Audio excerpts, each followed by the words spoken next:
자, 오늘은 우리가 이 마지막 때를 하나님께서 우리에게 허락하실 때, 그래서 어떻게 우리가 그것을 발견하고 이해하고 또 어떻게 준비하는가, 이 부분을 좀 다루도록 하겠습니다. 제2강 마지막 때의 징조들입니다. 여러분, 마지막 때를 분별하기 위해서는 우리가 그것을 알기 위해서는 마지막 때에 일어나는 징조들에 대해서 관심을 가져야 됩니다. 마지막 때는 어느 날 갑자기 오는 것이 아니라 서서히 하나님께서 우리에게 감지할 수 있는 범위 내에서 알게 하시면서 진행되고 있음을 아시기 바랍니다. 물론 성경에 주님 다시 오시는 것이 정확한 날짜와 시간을 모른다고 말씀했습니다. 예수님도 모르고 천사도 모르고 오직 하늘에 계신 아버지의 주권에 있다고 분명히 말씀합니다. 그러니까 정확한 날짜와 시간을 말하는 것은 그래서 우리가 이단이라고 하죠. 그러나 정확한 날짜 시간은 몰라도 우리가 대충 이 시대가 어디쯤 와 있는가는 그 정도는 알 수가 있다는 것입니다. 우리가 때의 흐름을 다 알 수가 있어요. 시간의 흐름을 어느 정도 알 수가 있습니다. 그래서 우리가 그 시대가 어떻게 흐르는 것을 아는 지혜가 필요하고, 이 지혜를 통해서 우리는 징조를 바라봐야 됩니다. 반드시 이 시기는, 마지막 때는 그때가 오는 징조가 먼저 보인 다음에 그 마지막 때의 사건이 일어나게 된다는 것입니다. 그래서 우리가 이 마지막 때를 분별하기 위해서는 반드시 징조를 연구하는 그런 노력이 필요합니다. 여러분, 이 징조를 그냥 대충 보시면 아니고 성경을 여러분이 연구해야 돼요. 물론 제가 여러분을 도와주기 위해서 미리 준비를 했지만은 여러분 스스로도 마지막 때 어떤 일이 일어날 것인가에 대한 성경을 통한, 다른 것이 아니라 성경을 통한 예수님께서 말씀하신 그 징조들을 여러분이 좀 연구할 필요가 있다는 것입니다. 사전에서 이 징조라는 단어의 뜻을 살펴보면은, 징조란 뭐라고요? 파란 것이 어떤 일이 생길 기미 했습니다. 그러니까 마지막 때의 사건이 일어나기 위해서는 반드시 사람이 감지할 움직임이 있다는 것입니다. 몇 년 전에 그 서초구의 내면산 아시죠? 우면산인가요? 우면산. 우면산이죠. 제가 옆 동네 살면서도 우면산에서 산사태가 일어났습니다. 벌써 한 2, 3년 된 것 같은데요. 그때 제가 보도를 통해서 알게 됐는데, 그때 많은 피해를 받고 여러 사람이 죽었습니다. 그 어디죠? 그 예술의 전당 앞에 아파트가 있는데, 제가 이제 거기 지나가는데 보니까 토사가 밀려 내려가지고 아파트 그 담장을 뚫고 한 2층까지 토사가 거기까지 이렇게 밀려 들어간 것을 봤습니다. 오랫동안 사람들이 난리가 났었죠. 근데 그때 여러 사람이 죽고 다치고 재산 피해가 있었는데, 그 중에 어떤 사람이 정말 기적적으로 살아난 이야기가 있었어요. 혹시 여러분이 생각날지 모르겠어요. 그분이 그쪽 보면은 뭐 좋은 집도 있지만은 비닐하우스에다가 집을 짓고 사는 사람도 있어요. 그쪽에는 아직도 이렇게 그 개발 제한 구역이라서 좀 부촌이지만은 없는 사람도 거기 살고 있더라고요. 그때 피해를 본 사람이 다 없는 사람이었어요. 왜냐면 그 반지하나 이런 지하에 새들어 사는 사람들이 거의 많은 피해를 봤습니다. 근데 그때 어떤 분이 비닐하우스에서 살고 있었어요. 근데 나이도 좀 어느 정도 이렇게 연세가 되신 분인데 어린 아들이 있었더라고요. 나이는 많은데 어린 아이가 있었는데, 그날 아침에 평소처럼 일찍 일어나가지고 앞에 산책도 하고 막 그러는데, 그 동네에서 이렇게 길 잃은 강아지가 한 마리 있었대요. 그래서 이분이 얼마 전부터 이 강아지를, 주인이 없다 보니까 데리고 밥도 주고 키웠대요. 아주 그 강아지를 키우고 정을 주고 있었는데, 그날 아침 이 강아지가 갑자기 평소와는 다르게 안절부절 못하고, 여러분 똥 마른 강아지 아십니까?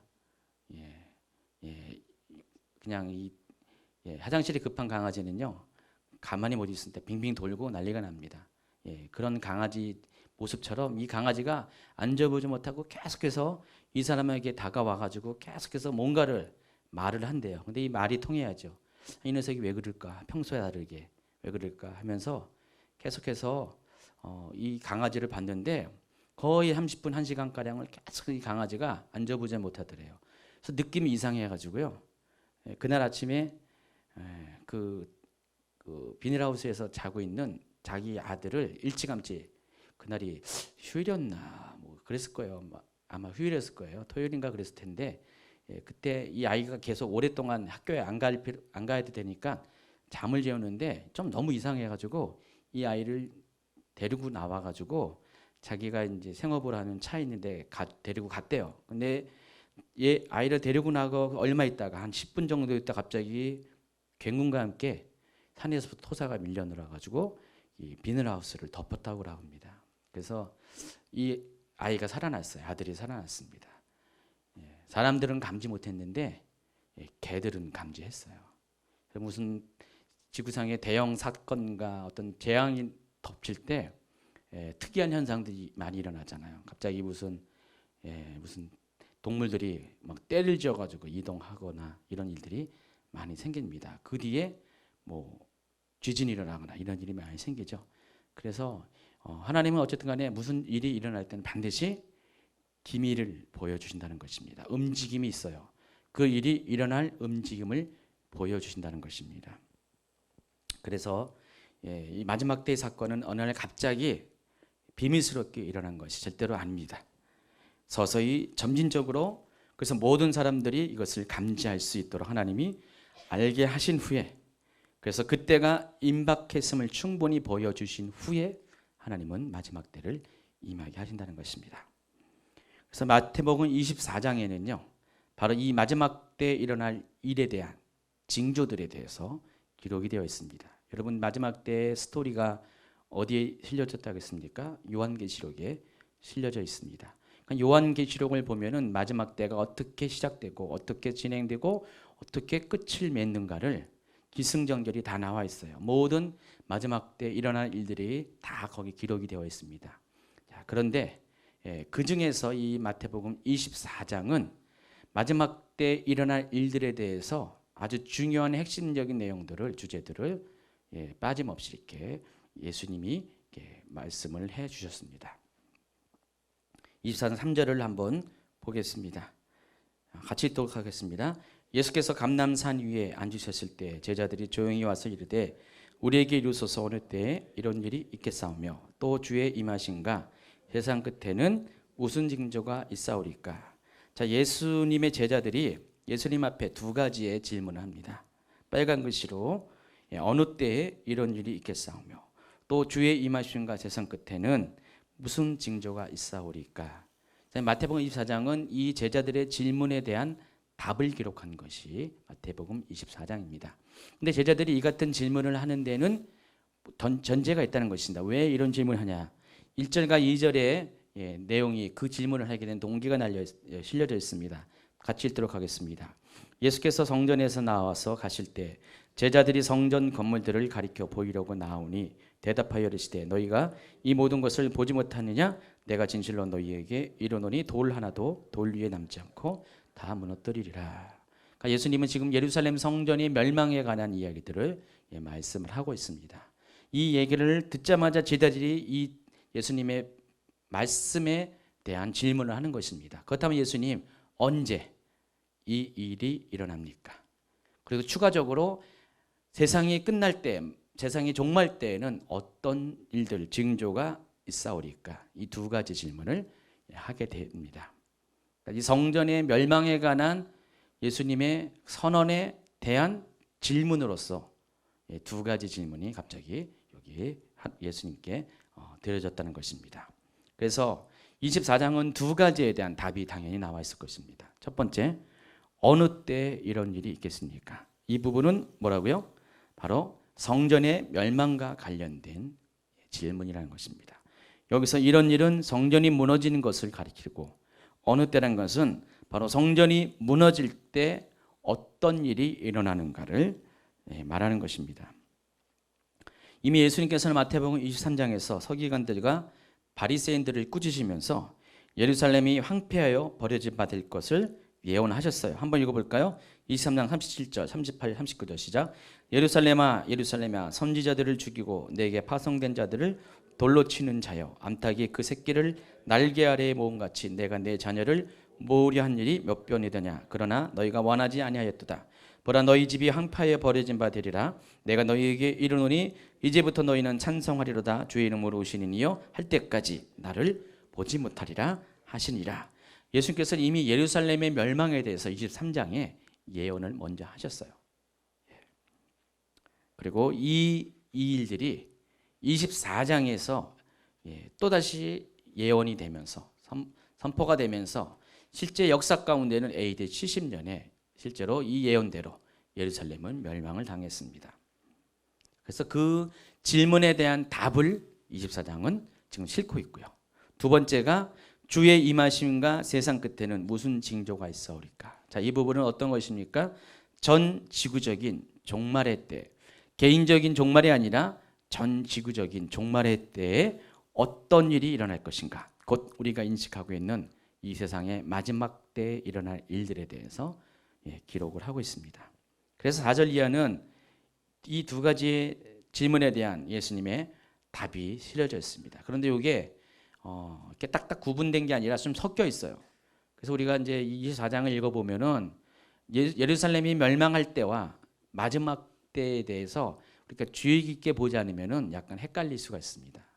제가 이것을 오늘 여러분 정리해주면서 실제적으로 마지막 때에 일어날 일들이 어떤 것인가를 오늘 이 내용들은 다른 성경은 아니고 마태복음 24장을 근거로 해서, 그러니까 예수님이 직접 말씀하신, 제자들이 말한 게 아니라 예수님께서 직접 말씀하신 마태복음 24장에서 말씀하신 바와 같이 마지막 때는 이런 일들이 일어날 것이다 라는 것에 대해서 그것들을 이렇게 골라서 정리해서 여러분에게 설명을 해드리겠습니다.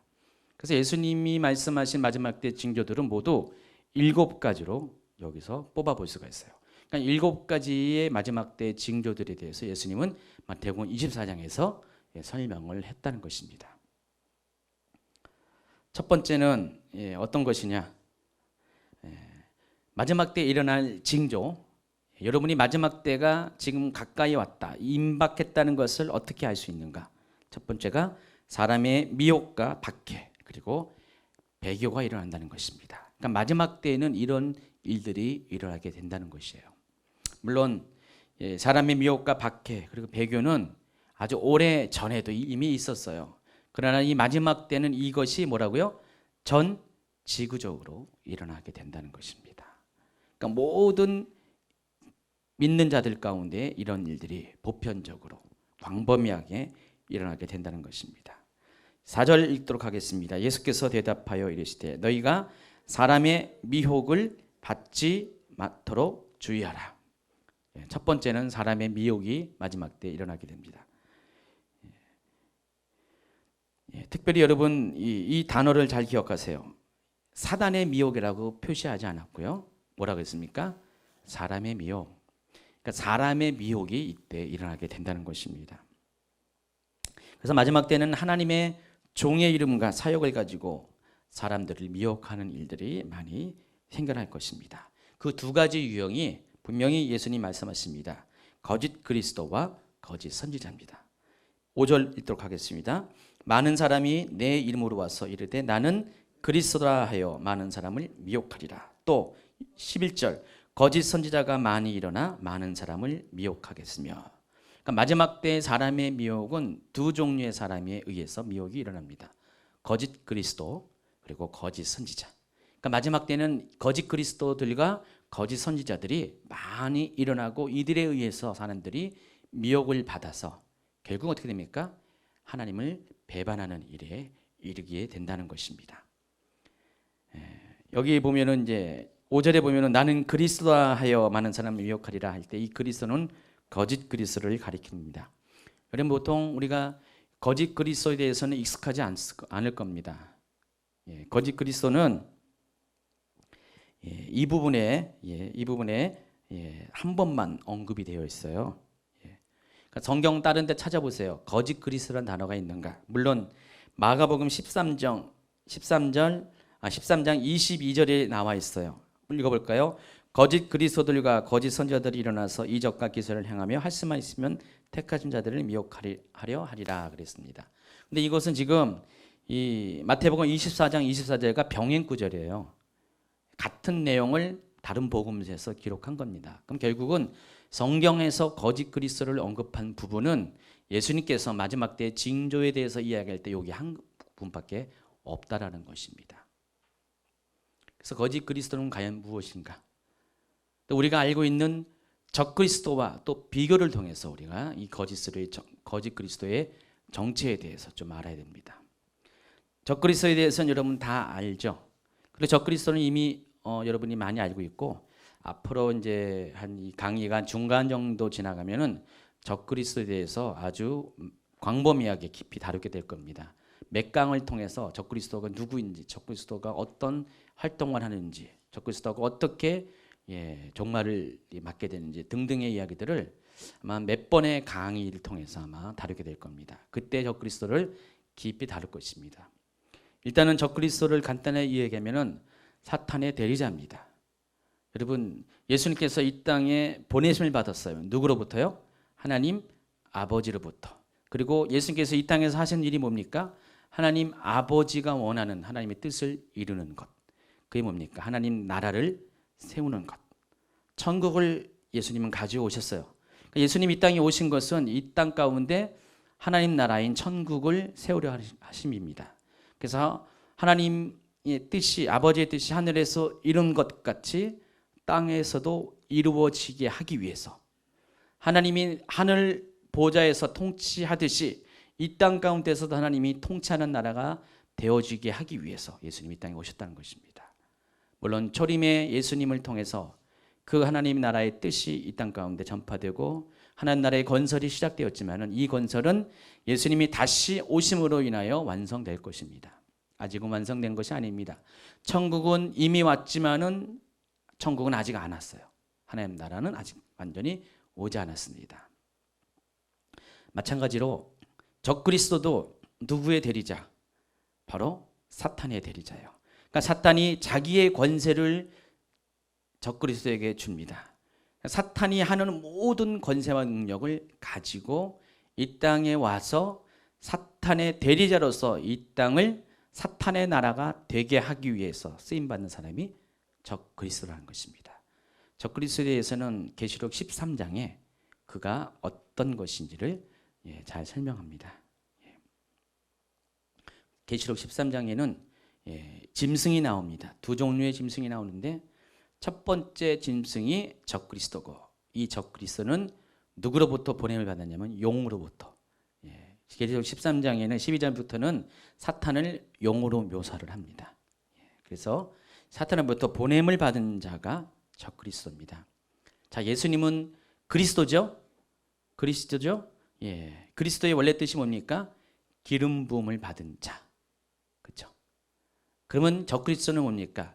기름 부음을 받은 자를 안티한 사람, 대항하는 사람, 대적하는 사람이 적그리스도입니다. 결국은 예수님을 대적하는 자가 적그리스도인데, 예수님이 육신을 갖고 오신 것처럼 적그리스도 역시 뭡니까?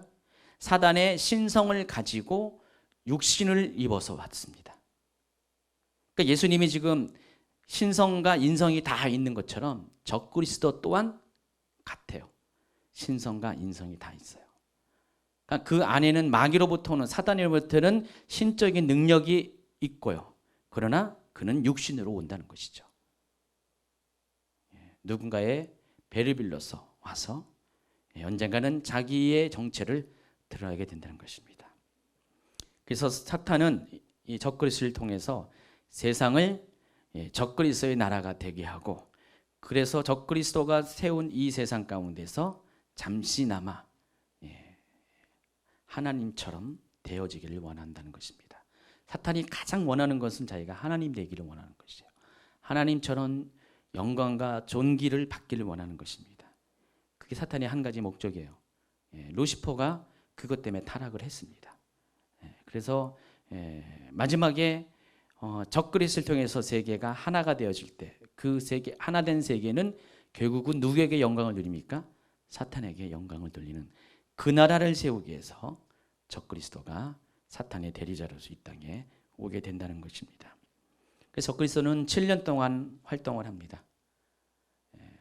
우리가 알고 있는 7년 환란기 기간 동안에 7년 환란기 기간 동안에 적그리스도는 활동하는데 적그리스도는 흰말을 타고 옵니다. 평화의 사자로 이 땅에 오고요. 3년 반 동안은 평화의 사자의 역할을 해요.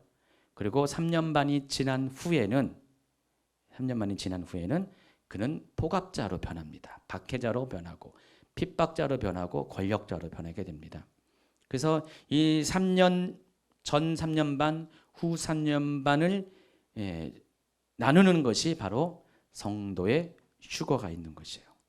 성도의 휴거를 기점으로 해서 전 3년 반, 후 3년 반이 나누어지게 됩니다. 그래서 전 3년 반 기간 동안에 사탄은 할 수만 있으면은 많은 사람들을 미혹을 합니다. 미혹해가지고 구원받은 자라도 배교의 길에 들어서게 합니다. 나중에 다루겠지만은 11장 초반부에는요, 계시록 11장 초반부에는 두 증인이 등장합니다. 여러분 지금 얘기하는 것들은 좀 낯선 개념일 수도 있어요. 이 계시록에 대해서 익숙하지 못한 분들은 근데 한번 이 엔타임 학교를 한번 다 하신 분들은 어느 정도 알고 있는 개념일 겁니다. 그래서 나중에 다 구체적으로 아주 세세하게 다 설명을 할 거예요. 그런데 이제 물론 지금 원고에는 지금 이런 것들 다 기록이 안 돼 있어요. 근데 두 증인이 사역이 전 3년 반 기간 동안 이루어질 거예요. 아예 기간이 아예 분명히 정해져 있어요. 계시록에 보면 11장에 보면은요. 두 증인의 사역이 3년 반 동안에 있을 것을 아예 분명히 이야기하고 있습니다. 그래서 두 증인은 어떤 사역을 하냐? 바로 엘리야와 같은 사역을 하게 됩니다. 회개와 또 예언 사역을 통해서 또 능력 사역을 통해서 할 수만 있으면 많은 사람들이 예수께로 돌아가게 하는 사역이 두 증인의 사역이에요. 그래서 전 3년 반 기간 동안에는 두 증인의 사역에 의해서 대규모의 대부흥이 대추수가 일어나게 될 것입니다. 이 부분은 계시록 14장에서도 증거를 합니다. 그래서 두 증인의 사역을 통해서 3년 반 동안에 대부흥이 일어나는 동시에 또 적그리스도에 의해서 위장된 평화를 가지고 있는 적그리스도에 의해서 또 미혹이 일어나게 된다는 것입니다. 이때 적그리스도의 파트너가 누구냐면 거짓 그리스도와 거짓 선지자라는 것입니다. 그러니까 적그리스도는 악의 실체를 가리킨다면은 거짓 그리스도는 자신이 그리스도인지도 모르는 사람이에요. 이 사람은요. 거짓 그리스도인지도 모르는 사람이에요. 자신의 사역이 적그리스도를 도와주는 것이 파트너인지도 모르면서도 마치 하나님의 일을 하는 것처럼 하는 사람들이 생겨나게 될 것입니다. 그래서 이 거짓 그리스도는 세상을 미혹하기 위해서 전 3년 반 기간 동안에만 활동할 겁니다. 물론 그 이전부터 조금씩 활동을 하게 되는데 본격적으로는 3년 반 기간 동안에 거짓 그리스도가 활동을 하게 됩니다.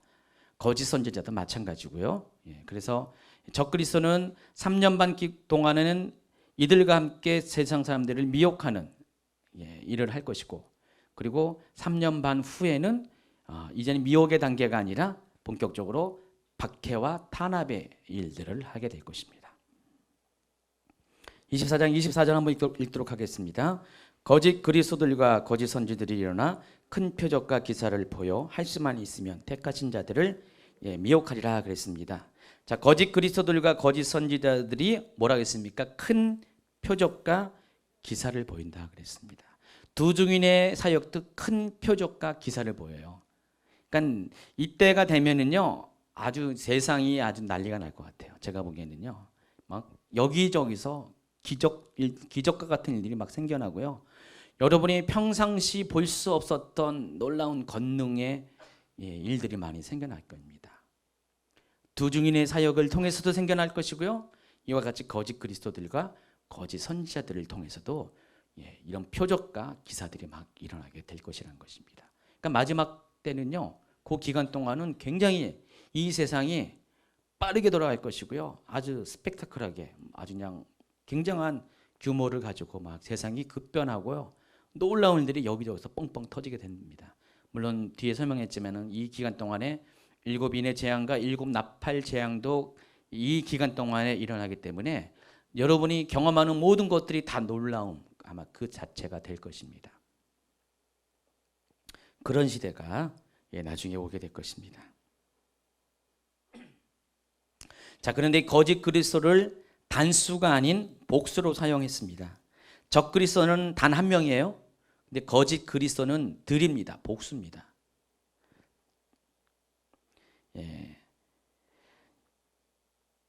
24장 5절 아까 읽었는데 다시 한번 읽어보면 많은 사람이 내 이름으로 와서 이르되 나는 그리스도라 그랬습니다. 많은 사람이. 또 24절에는 거짓 그리스도들, false Christ, 복수로 되어 있습니다. 진짜가 아닌 잘못된 그리스도들, 기름 부음 받은 자들이 그때 일어나서 큰 표적과 기사를 보인다 그랬습니다. 근데 사도행전의 기록을 보면 예수님 당시에도 이 그리스도를 사칭한 사람들, 메시아를 사칭한 사람들이 많이 있었음을 알 수 있습니다. 사도행전 한번 5장 36절 한번 읽어보세요. 이전에 드다가 일어나 스스로 선전하며 사람이 약 400명이 따르더라. 그렇겠습니다. 이 드다 AD 6년에 실제적으로 일어난 사건입니다. 또 5장 37절에도 그 후 호적할 때 AD 46년이에요. 갈릴리의 유다가 일어나 백성을 깨어 따르게 하다가 이 두 사람도 역시 당시에 메시아라고 자신을 이야기했던 사람입니다. 그러니까 예수님이 오시기 전에 이미 유대 땅에는요 드다와 유다와 같은 사람이 일어나서 자기가 메시아 그리스도라고 자신을 부르면서 사람들을 미혹하는 일이 있었습니다. 유대의 역사가 요세푸스 기록, 지난번에 얘기했죠. 요세푸스가 쓴 책이 뭐라고요? 유대 전쟁사. 그래서 유대 전쟁사를 통해서 예루살렘의 멸망의 순간들을 기록을 했다고 했습니다. 근데 이 요세푸스의 기록에 의하면은 예루살렘이 멸망하기 전에 AD 66년부터 70년 사이에는 무려 29건에 걸친 거짓 그리스도 사건들, 거짓 메시아 사건들이 벌어져 있음을 증거를 하고 있습니다. 증언을 하고 있습니다. 이미 예수님 당시에도 예수님이 예언한 것처럼 예수님이 이 말씀을 언제 예언했으니까 예수님이 언제 돌아가셨냐면 AD 29년 정도에 약 AD 29년 정도에 돌아가셨어요.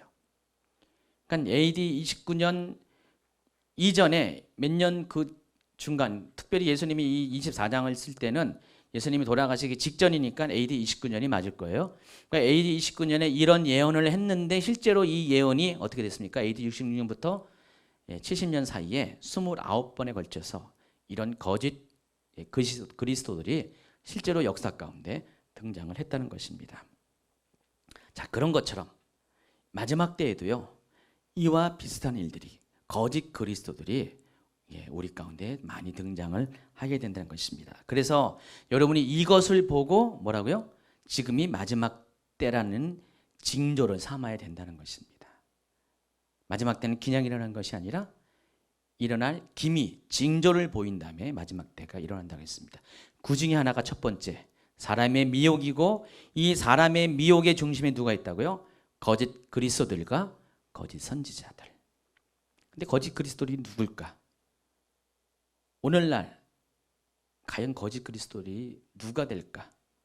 적 그리스도가 누가 될까 궁금하잖아요. 그렇죠? 마찬가지로 거짓 그리스도들이 과연 어떤 사람일까에 대해서도 여러분이 좀 궁금하고 연구를 해야 됩니다. 저는 이 부분에 대해서 제 나름대로 개인적으로 답을 좀 줄 수가 있어요. 특별히 여러분 요즘 이렇게 교계 가운데 이슈가 되는 문제 중에 하나가 뭡니까? 신사도 운동. 신사도 운동 아시죠? 신사도 운동을 이단이라든지 뭐 괜찮더니 여러 가지 말이 많습니다. 근데 신사도 운동이 처음에 시작은 좋았어요. 좀 좋은 어떤 마지막 때 하나님께서 우리에게 회복할 여러 가지 것들을 회복시키는데 예언적인 계시들을 회복하고 또 교회의 어떤 기름 부음의 능력들을 이렇게 회복하는데 많은 도움이 된 게 사실입니다. 그런데 지금 신사도 운동이 물론 필요 이상으로 많이 이렇게 정제도 되고 있지만은 여러 가지 문제점들을 많이 갖고 있는 게 사실이에요.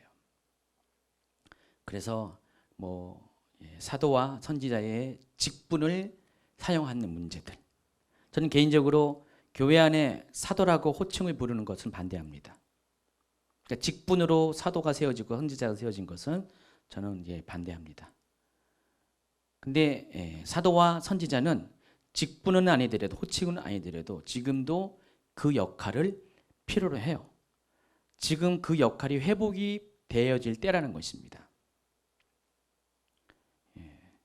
그래서 이 사도와 선지자와 관련돼서 이렇게 논쟁도 많이 있어요. 근데 이제 신사도 운동이 이 지금의 문제를 그 실체를 다루는 것보다도 너무 이렇게 이 직분, 호칭의 권위에 전부 이렇게 강조를 하다 보니까 거기에 따르는 문제들이 많이 생기고요. 그리고 또 번영 신학의 문제, 또 종말론의 문제도 좀 있고요. 여러 가지 좀 재정과 관련된 그런 문제도 좀 종종 있고요. 등등 해가지고 신사도 운동이 이렇게 많이 이렇게 비판을 받고 있습니다. 어쨌든 간에 오늘 이 이슈와 관련돼서 오늘 종말론에 오늘 이 거짓 그리스도와 거짓 선지자들과 관련돼서 신사도 운동에서 이 마지막 때 이런 일이 생길 수 있는 것을 감지할 수 있는 힌트를 우리에게 주는 것 또한 사실입니다. 바로 사도와 선지자의 직임의 회복과 관련돼 있어요. 여러분 이 사도와 선지자가 오늘날 그 직임이 회복되어지는 당위성이 있다는 것입니다. 제가 분명히 얘기했습니다. 호칭, 직분은 반대하지만은 그 역할이 지금은 회복되어야 될 시기라는 것을 제가 인정한다고 했잖아요. 그러니까 사도적인 기름 부음을 가진 사람들이 일어나야 되고 선지자적인 기름 부음을 가진 사람이 일어나야 된다는 것입니다. 그들을 통해서 교회가 온전케 되는 일들이 지금 필요로 한다는 것입니다. 그런데 그 일들이 반드시 일어날 수밖에 없는 이유가 바로 이것이 전제되지 않으면은 거짓 그리스도들과 거짓 선지자들이 오지 않기 때문에 그래요. 이 사도의 역할은 실제적으로 기름 부음 받은 그리스도의 역할과 비슷한 역할을 합니다. 예수님 그리스도가 어떻게 오셨습니까? 하나님으로부터 보내심을 받았습니다. 가난한 자에게 복음을 전하게 하시려고 기름을 부어서 보내심을 받는 사람이 예수님이에요. 이게 이제 누가복음 4장 18절에 나와 있어요. 주의 성령이 내게 임했으니 이는 가난한 자에게 복음을 전하게 하시려고 나를 보내사 포로된 자에게 자유를, 눈먼 자에게 다시 보게 하고 눌린 자를 자유케 하여 주의 은혜를 전파케 하려 하심이라. 이것이 예수님이 이 땅에 오신 목적, 그러니까 그리스도가 이 땅에 오신 목적, 기름 부음의 목적입니다. 그래서 예수님이 이 기름 부음을 받고 이 땅에 오셨어요. 예수님으로부터 성령을 통해서 기름 부음을 받았어요. 그래서 예수님도 뭐라고 했습니까? 엄밀히 따진다면은 사도예요. 예수님도 보내심을 받은 사람이잖아요. 하나님으로부터 복음 전파를 위해서. 그리고 실제적으로 초대교회 당시의 사도들도 역시 마찬가지로 이 일을 위해서 이번에는 누구로부터 보냄을 받았습니까? 예수님으로부터. 예수님이 직접 직임을 주어서 기름 부어서 사도들을 택해서, 그래서 사도들은 그 당시 사도들은 다 예수님께서 택한 자들이에요.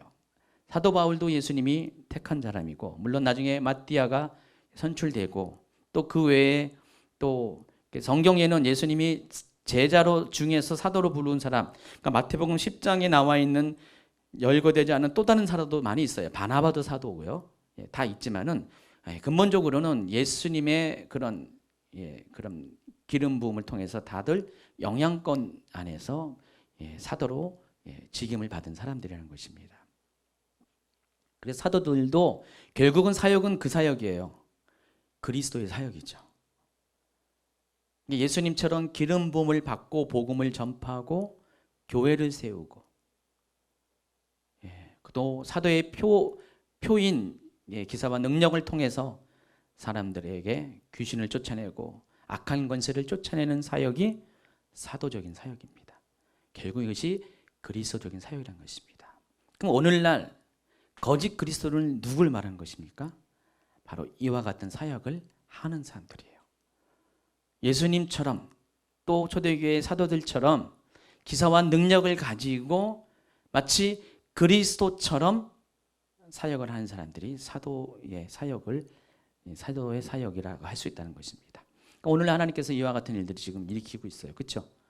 여러분들 이미 많이 경험한 분들은 경험했을 것입니다. 오늘날은요, 하나님께서 놀라운 기사와 표적들, 그런 우리가 알고 있는 기적이라는 것들이 많이 일어나고 있습니다. 죽은 자도 살아나고요, 병든 것들은 기본이고요, 또 뭐 여러 가지 어떤 우리가 이해할 수 없고 설명할 수 없는 그런 사건들이 많이 일어납니다. 특별히 이런 사도적인 기름 부음, 권능을 가진 사역자들을 통해서 많이 일어나고 있습니다.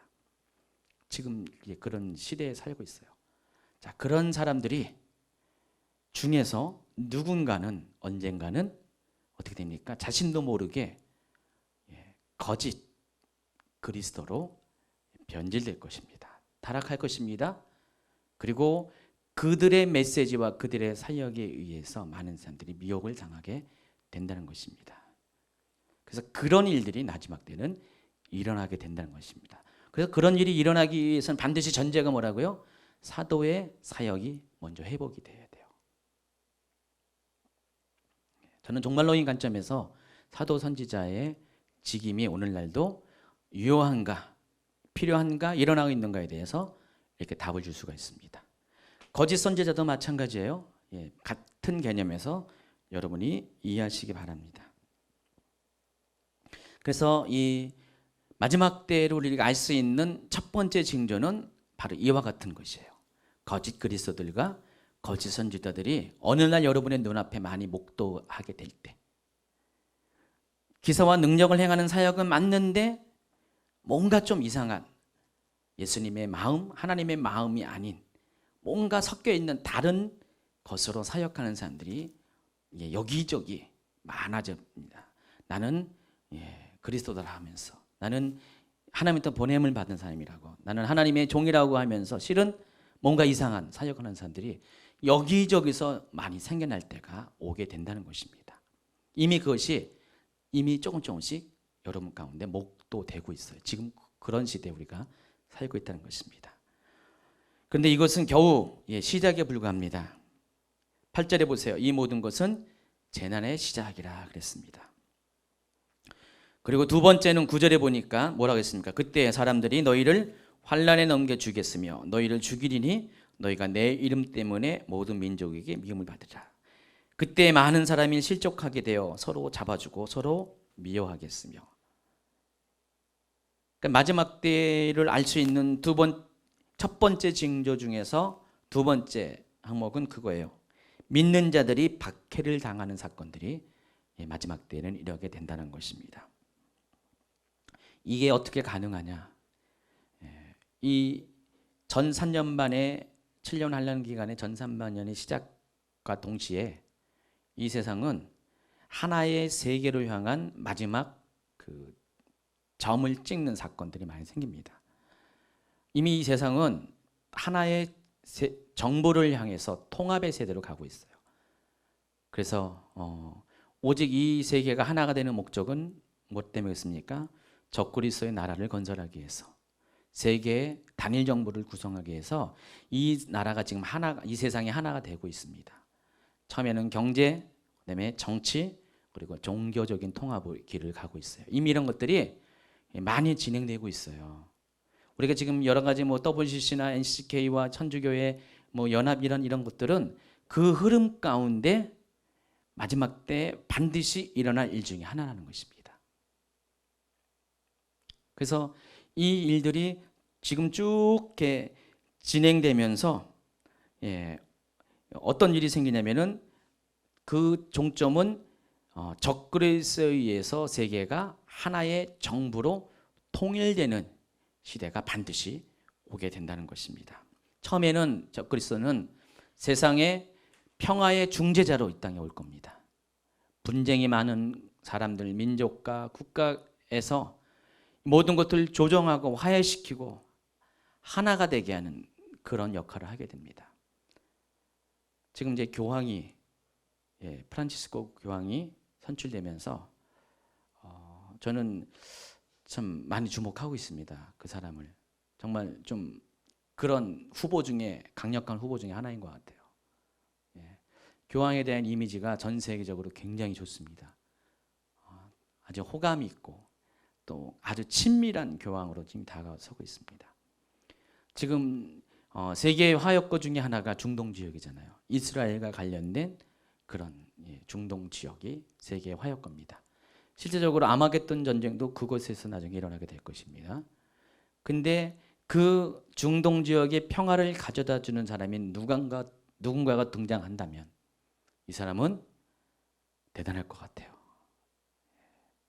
지금도 아무도 그 역할을 한 사람이 없었어요. 그래서 언젠가는 이스라엘과 이슬람이 화해가 될 겁니다. 하나가 될 거예요. 서로 이해하고 서로 감싸는 시간이 올 겁니다. 세상 사람들의 눈에는 세계 평화가 왔다고 좋아하겠지만은 자, 이것은 또 다른 어떤 불화를 위한 일시적인 눈속임이고 그리고 잠시간에 있는 한정된 평화에 불과합니다. 그 시대가 적그리스도에서 오게 될 겁니다. 그래서 그 평화의 상징으로 제가 소개한 것처럼 뭐가 들어선다고 했어요? 세 번째 성전, 제3성전이 들어서게 될 거예요. 그러니까 제3성전이 들어선다는 것은 현재로서는 있을 수가 없는 일이에요. 불가능한 일입니다. 왜냐하면 제3성전이 들어서려면 지금 현재 예루살렘의 동부 쪽에 있는 오마르 사원, 황금 사원, 이스라엘의 세 번째 성지인 마호메트가 승천했다고 하는 그 황금 사원이 이스라엘 사원이 철거가 되어야 돼요. 근데 그것을 철거한다면은 어떻게 됩니까? 난리가 날 거 아니에요. 이슬람에서. 근데 그것이 이슬람에 의해서 자진 철거할 때가 온다는 것입니다. 그리고 그 자리에 옛날에 솔로몬 성전이 있었던 것처럼 또 수룹바벨 성전이 있었던 것처럼 또 헤롯 성전이 있었던 것처럼 새로운 성전이 건축이 된다는 것입니다. 이미 이 부분에 대해서 김종철 감독이 영화까지 만들었잖아요. 이 제3성전은 단 석 달이면 지어집니다. 모든 것이 다 준비가 됐어요. 설계도 또 거기에 들어갈 어떤 자재들, 거기에 들어갈 기구들, 비품들, 또 거기서 봉사할 그런 단 0.001%라도 레위 지파의 DNA를 가진 사람들을 다 선출해서 이미 그들을 훈련시켜가지고 스탠바이가 다 끝났어요. 지금이라 당장 그런 명령이 떨어지면은 성전을 지을 것이고 3개월 뒤, 오늘부터 3개월 뒤부터 예배가 가능하다는 것입니다. 이미 다 스탠바이가 됐어요. 우리는 지금은 불가능한 것으로 보지만은 이스라엘 사람들은 가능한 것으로 믿고 있습니다. 근데 그들이 어떤 방식으로 가능한 것을 믿고 있지는 모르지만은 마지막 때는 정말로 평화의 방법으로 피 흘림 없이 평화의 방법으로 이 일들이 여러분 눈앞에 펼쳐지게 된다는 것입니다. 그래서 이 일이 이루어지면 세계가 드디어 평화가 옵니다. 하나가 됩니다. 그리고 세계의 이를 하나가 되게 하는 그 사람이 사람들은 높임을 받을 것이고 추앙을 받을 것이고 평화의 사자로 인정을 받을 것이고 그 사람이야말로 이 세상을 정말로 통치할 수 있는 오직 한 사람 적격자라고 그렇게 인정을 받을 것이고 사람들은 당연히 그 사람을 세계의 통치자로 선출하게 될 것입니다. 세계 단일 정부 대통령이 되게 한다는 것입니다. 그러나 이 시기가 마친다면 3년 반의 시기가 마친다면 그는 돌변해서 그때부터는 성도들을 박해하게 될 것이에요. 그때부터는 아주 본격적으로 자기 외의 모든 사람들을 다 박해할 것입니다. 자, 이 일이 계시록 17, 18장에도 나와 있어요. 계시록 17장에는 음녀에 대한 얘기가 나왔고요. 계시록 17장 후반부에는 음녀의 마지막에 대해서 설명을 합니다. 이 음녀는 이 일에 동조하는 정치, 경제, 종교에 속한 모든 리더십을 말하는 것입니다. 적그리스도에게 신앙을 팔고 모든 믿음을 배반한 그런 사람들을 가리킵니다. 그 음료 중에 지금 일어나고 있는 WCC나 NCCK나 이런 종교적인 통합의 움직임이 무관하지가 않다는 것이죠. 그래서 그들은 결국은 말로는 그렇습니다. 바로 짐승에 의해서 죽임을 당합니다. 짐승에 의해서 뒤통수를 맞고 배반을 당해서 그들 처음에는 짐승과 연합돼 가지고 적그리스도와 연합돼서 하나 된 것처럼 보이지만 나중에는 적그리스도의 배반을 통해서 그들 역시 멸망을 당하게 됩니다. 18장에는 그 세계 정부 바벨론의 멸망에 관한 이야기 쭉 나오는데 이것은 적그리스도에 대한 멸망이 아니라 바로 예수 그리스도로 인한 예수의 심판에 의한 멸망을 뒷부분을 다루고 있어요. 18장에서는요. 그래서 이 17장과 18장에 넘어가는 이 시기가 바로 전 3년 반, 후 3년 반의 경계에 해당할 것이고 두 증인의 사역이 끝나고 본격적으로 적그리스도가 세계의 지배자로 넘어가는 그 상황과 다 일맥상통합니다. 자, 이때부터는 대대적인 박해가 일어날 것이에요. 물론 이때 이미 휴고를 당하는 성도들도 있지만은 아직도 이 세상에는 남아있는 성도들이 있습니다. 두 종류의 사람이 있습니다. 하나님의 주권에 위해서 남겨둔 자들이 있고요. 마지막 때 그 와중에 또 복음 전파를 해서 남겨진 자들이 있고요. 휴고는 당하지 않았지만 다시 회개해서 하나님 앞에 신앙으로 다시 재무장되는 그런 사람들이 있을 것입니다. 그래서 그런 사람들에 의해서 계시록 12장에는 예비처의 개념이 나옵니다. 예비처가 나와요. 예비처는 두 목적입니다. 피난처와 양육처예요. 그래서 성도들을 피난하게 하고 성도들을 훈련시켜서 순교를 불사하고 마지막까지 그리스도를 위해서 살아가는 사람들이 후 3년 반 기간 동안에 남아 있습니다. 일부가 남아 있습니다. 이때 성도들이 박해를 당할 것입니다. 대대적인 박해를 당하고 성도들만 박해를 당하는 것이 아니라 일반 사람들 중에서 믿지 않은 사람들 중에서도 이 세계 정보를 반대하는 사람들이 박해를 또 받게 될 것입니다. 자, 이런 일들이 그때 일어납니다. 이왕이면 여러분이 그런 것들 안 봤으면 좋겠어요. 앞에 징조들만 좀 목도하시고요. 뒤에 징조들은 안 봤으면 좋겠죠. 또 이렇게 고난 당하는 건 다들 싫으셔가지고. 하나님이 어느 누군가는 또 남겨두세요. 그래서 이러한 이유로 인해서 이 미혹과 박해로 인한 대규모의 배도가 이때 7년 기간 동안에 특별히 전 3년 반 기간 동안에 일어나게 될 것입니다. 그래서 전 3년 반 기간의 배도는 미혹에 의한 배도이고 후 3년 반 환난기의 배도는 적그리스도의 박해에 의한 배도가 일어나게 될 것입니다. 24절을 다시 한번 읽어보면은 거짓 그리스도들과 거짓 선들이 일어나 큰 표적과 기사를 보여 할 수만 있으면 택하신 자들도 미혹하리라 그랬습니다. 근데 여러분이 이것을 이제 한글 킹제임스 성경으로 보면은요, 그 택하신 자로 개역 성경에는 택하신 자라 그랬는데 그 한글 킹제임스에는 더 정관설을 붙였습니다. 그 택하신 자, 그 택하신 자가 뭘 의미하는 것 같아요?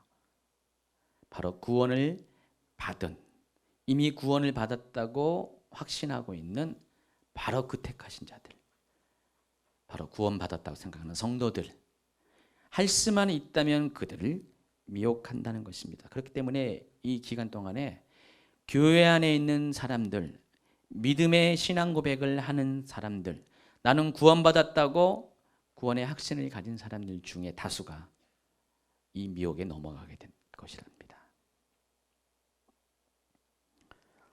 자, 첫 번째 징조는 이런 것이에요. 이와 같이 사람의 미혹과 박해와 배도가 일어나는 것을 보거든 뭐라고요? 주님이 다시 오실 때가 가까이 왔다는 것들을 여러분이 눈치를 채라는 것입니다. 두 번째, 12페이지 지금 중간 나가고 있어요. 전쟁과 자연재해 등 재난들이 이 기간에 집중적으로 생겨날 것입니다. 두 가지 재앙이 있습니다. 첫 번째는 제가 2번 그거는 삭제하세요. 땅에서 일어나는 재앙입니다. 마태복음 24장, 지금 마태복음 24장을 가지고 하는 거죠. 7절 한번 읽어보세요. 시작. 민족이 민족을, 나라가 나라를 대적하여 일어나겠고 곳곳에 기근과 지진이 있으리니. 또 누가복음 21장 11절, 곳곳에 큰 지진과 기근과 전염병이 있겠고 또 무서운 일과 하늘로부터 큰 징조들이 있으리라. 자, 보시면은 빨간 것만 기억하세요. 예, 나라가 나라를 대적하는 일. 뭘 가리킵니까? 전쟁을 가리킵니다. 곳곳에 지진, 기근, 자연재해를 가리킵니다. 또 전염병, 이런 일들이 일어나게 된다는 것입니다. 물론 이 일들은 지금도 일어나고 있어요. 예전부터 지금도 일어나고 있습니다. 그런데 여기서는 이것이 전 지구적으로 어느 특정한 지역이 아니라 전 지구적으로 대규모로 이런 일이 일어나게 된다는 것입니다. 한국에도 이런 일이 생길 것이고요. 일본에도, 중국에도, 미국에도 가장 평화스럽다고 생각하는 뭐 뉴질랜드나 캐나다나 이런 데도 이런 일들이 생긴다는 것입니다. 가장 살기 좋은 그곳에 기근이 일어나고요. 또 전염병이 창궐하고, 그래서 많은 사람들이 이것을 고통을 받는 시기가 오게 된다는 것입니다. 누가복음 21장 35절, 이날은 온 지구상에 거하는 모든 사람에게 이 말이라 그랬어요. 그러니까 지금 여러분은 아직은 그런 시대에 살고 있지 않습니다. 예, 이제 몇 시간 있다가 이제 몇 번 강의 뒤에 또 설명할 겁니다. 그러니까 마지막 날에 대한 개념을 설명하면서 정작 마지막 날 큰 날에 일어나는 일과 마지막 날로 가는 기간 동안에 일어난 일을 우리가 좀 구분할 줄 알아야 돼요. 분리할 줄 알아야 됩니다. 지금 이 시대는 아직 마지막 그날이 아니에요. 마지막 큰 날이 아니고 지금은 마지막 큰 날과 대비해서 작은 날들입니다. 그래서 지금은 그때 일어나는 일들에 대한 샘플들이 일어나고 있어요. 작은 규모로 작은 지역에서 산발적으로. 그래서 우리가 이런 것들을 경험하는데 이런 것들이 그때가 되면은 전 지구적으로 집중적으로 일어나게 된다는 것입니다. 우리가 지금 이걸 보면서 막 놀라고 어째 이런 일이 생기냐.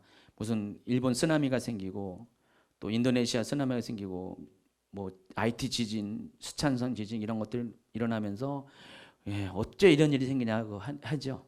근데 이 일들이 언젠가는 여러분 눈앞에 언젠가는 여기저기서 곳곳에서 이제는 더 이상 뉴스거리가 아니라 아주 당연한 일로 일어나는 일이 그런 시기가 여러분 앞에 도래가 된다는 것입니다. 그때가 되면 뭐라고요? 이제 주님이 곧 임박해서 오신다는 것들을 여러분이 눈치를 채라는 것입니다. 그런 일이 일어남에도 불구하고 여전히 세상 가운데 주님은 오시지 않아. 나 죽을 때까지 절대로 오시지 않아 하면서 그냥 자기 혼자만의 삶을 사는 사람, 이것은 마지막 때를 준비하는 사람이 결코 아닙니다. 그러니까 여러분이 조금만 깨어있으면 하나님은 다 알게 해요. 다 느끼게 해요. 다 그렇구나. 이때가 지금 마지막 때라는 것을 분명히 인식하게 한다는 것입니다. 계시록 6장에 보면은요, 두루마리의 7인이 떼어질 때 일어나는 재앙들이 기록되어 있습니다. 6장 3절, 둘째 인이 떼실 때, 첫째 인이 뗄 때는 뭐가 나오냐면 흰말이 나오는데 이 흰말은 적그리스도가 세상에 등장하는 것을 말하는 것이고요. 두 번째 인부터는 실제적으로 적그리스도의 등장 이후의 세상 가운데 일어나는 지진, 기근 등과 같은 재앙들에 대해 설명을 하고 있습니다. 한번 읽어볼까요? 4절, 이에 다른 붉은 말이 나오더라. 그 탄자가 허락을 받아 땅에서 화평을 제하여버리고 서로 죽이게 하고 또 큰 칼을 받았더라. 뭘 말하는 겁니까? 전쟁을 말하는 것입니다. 또 5절, 셋째 인을 떼실 때 내가 들으니 셋째 생물이 말하되 오라 하기로 내가 보니 검은 말이 나오는데 그 탄자가 손에 저울을 가졌더라. 내가 네 생물 사이로부터 따뜻한 음성을 들으니 이르되 한 데나리온의 밀한데요 한 데나리온의 보리석도로다. 또 감람류와 포도주는 해하지 말라 하더라. 요 부분 이해하기 힘들죠? 나중에 이제 이 부분을 다 구체적으로 설명할 겁니다. 일단 여러분이 이 부분을 검은 말이 등장하면 뭘로 하냐면은 기근이 일어난다는 것입니다. 여러분, 그래서 한 데나리온, 우리나라 지금 시세로 한 노동자가 하루 동안 일하는 그 품삯, 작게는 5만 원, 많게는 10만 원, 15만 원 이렇게 되죠. 그 10만 원 주고 밀 한 대를 살 때가 온다는 것입니다. 밀가루 한 대가 얼마입니까? 예, 몇 그램입니까? 한 대가. 이것밖에 안 되잖아요. 그거를 그만큼 인플레가 치솟을 때가 온다는 것입니다. 왜 인플레가 치솟습니까? 기근 때문에, 공급이 부족하기 때문에. 그러니까 경제적인 재앙이 올 때가 생긴다는 것입니다. 세 번째 7절 8절 넷째 인을 떼실 때 내가 넷째 생물의 음성을 들으니 말하되 오라기로 내가 봄에 청황색 말이 나오는데 그 탄 자의 이름은 사망이니 음부가 그 뒤를 따르더라. 그들이 땅 4분의 1의 권세를 얻어 검과 흉년과 사망과 땅에 짐승들 넣어서 죽이더라. 이것도 나중에 다 구체적으로 설명할 겁니다.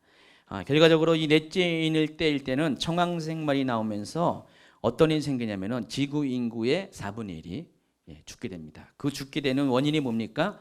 보니까 검과 흉년과 사망과 땅의 짐승들.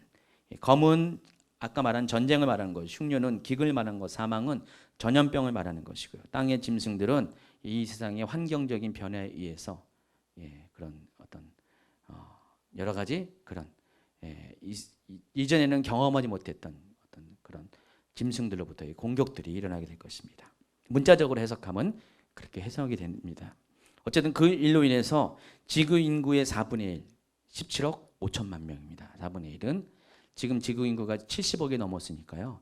17억 5천만 명. 17억 5천만 명은 어느 나라 인구 비슷합니까? 거의 중국 인구가 비슷하죠. 중국 인구가 한 번에 다 죽게 됩니다. 그런 일을 보거든 여러분 뭐라고요?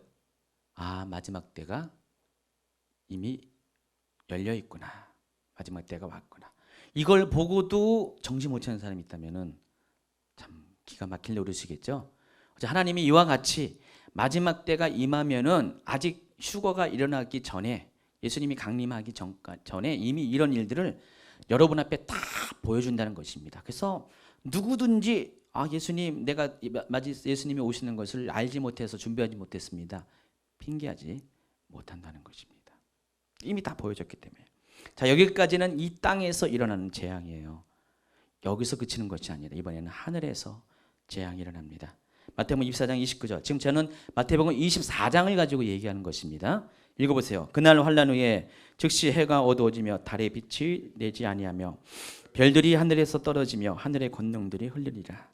자, 이것은 계시록 6장 12절에 나오는 여섯째 인을 뗄 때의 현상과 동일합니다. 한번 읽어볼까요? 내가 보니 여섯째 인을 떼실 때 큰 지진이 나며 해가 검은 털로 짠 상복같이 검어지고 달은 온통 피같이 되며 하늘의 별들이 무화과 나무가 대풍에 흔들려 설익은 열매가 떨어진 것 같이 땅에 떨어지며 하늘은 두루마리가 말리는 것 같이 떠나가고 각 산과 섬이 제자리에 옮겨지며.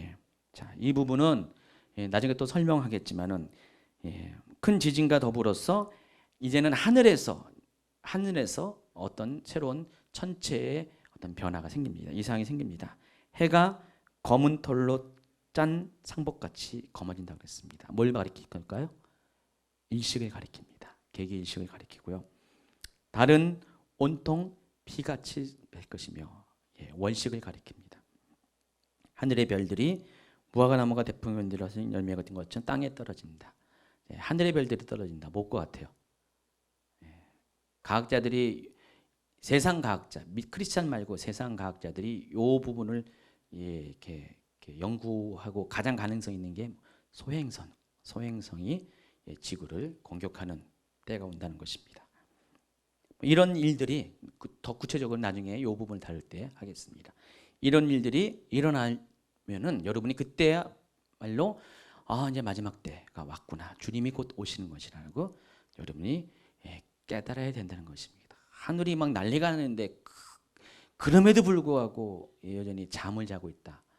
이것은 정말 있을 수도 없는 것이고 그런 사람이 나중에 예수님 앞에 핑계하지 전혀 못할 것이라는 것입니다. 하나님은 이같이 우리가 충분히 마지막 때에 대해서 깨닫고 준비할 수 있도록 다 알려주신 다음에 선택은 우리가 하게 하신 다음에 심판을 하시기 이 땅에 오시게 된다는 것입니다.